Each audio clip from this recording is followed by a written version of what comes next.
اللہ جو چاہتا ہے وہ ہوتا ہے، جو نہیں چاہتا وہ نہیں ہوتا. دعا کے ساتھ اس کا کیا ریلیشن ہے؟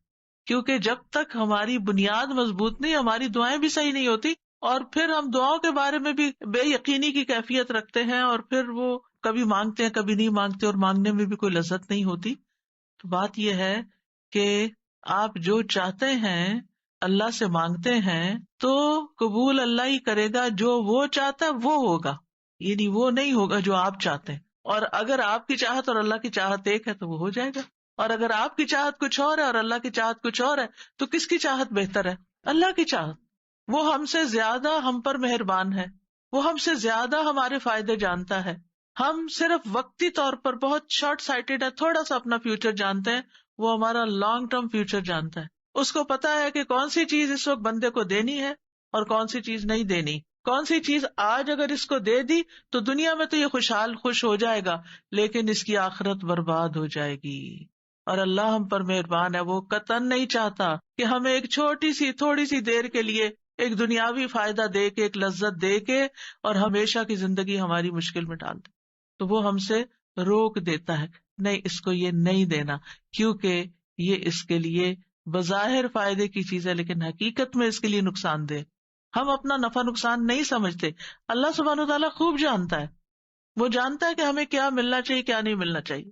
اگر وہ نہ بھی ملے جو ایک چیز ہم مانگ رہے ہیں اور جس کے لیے روز دعا کرتے ہیں، صبح شام ہر وقت ہمارے دل میں غم لگا ہوا، وہی مانگتے رہتے ہیں، اگر وہ چیز نہیں بھی ملتی تو کیا کچھ بھی نہیں ملتا؟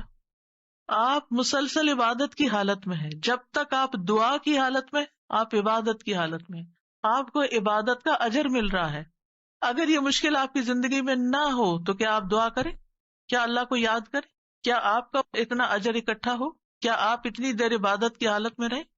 تو اس میں بھی اللہ تعالیٰ کی مصلحت ہے کہ وہ کچھ دعاؤں کی قبولیت کو مؤخر کر دیتا ہے کہ یہ بندہ اور زیادہ دعائیں کرے. بعض لوگوں کی مناجات، بعض لوگوں کا رونا اللہ کے آگے، بعض لوگوں کا فریادیں کرنا اللہ کے آگے اللہ تعالیٰ کو بہت پسند آتا ہے، اور وہ چاہتا ہے کہ یہ بندہ کچھ دیر اور اسی حال میں رہے، ایسی ہی دعائیں کرے.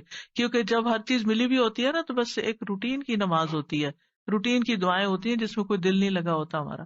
لیکن جب کسی مشکل میں ہوتے ہیں تو پھر ہم گڑ گڑا کے مانگتے ہیں، پھر رو کے مانگتے ہیں، پھر چپ کے مانگتے ہیں، پھر تنہائی میں مانگتے ہیں، پھر سب کے بیچ میں اجتماعی دعا کرتے ہیں، پھر کسی سے ریکویسٹ کرتے ہیں کہ آپ ہمارے لیے دعا کریں.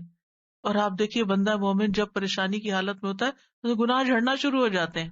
ایک اور فائدہ ہو رہا ہے، یعنی آپ ڈیٹاکس ہو رہے ہیں، آپ صاف ہوتے جا رہے ہیں، صاف ہوتے جا رہے ہیں. آپ کے اعمال نامے میں وہ لکھا چلا جا رہا ہے، آپ کا اعمال نامہ وزنی ہو رہا ہے. اگر دعا قبول نہ ہونے کے فائدے آپ گننا چاہیں آپ حیران ہو جائیں، یا رب میں تو ایک چیز مانگ رہا تھا اور اگر آپ نے وہ نہیں دی تو اس کے بدلے میں اتنی ساری چیزیں دے دی مجھے. تو اللہ سبحانہ وتعالیٰ پر اور پیار آتا ہے. تو بہرحال یہ یاد رکھیے، ہم چاہے ساری دنیا کی مدد حاصل کر لیں لیکن ہونا وہ ہے جو اللہ چاہتا ہے. یہ ہے تقدیر، اور یہ ہے تقدیر کے ساتھ ہمارا رشتہ دعا کا، کہ اس لیے ہمیں پلٹنا اسی کی طرف ہے.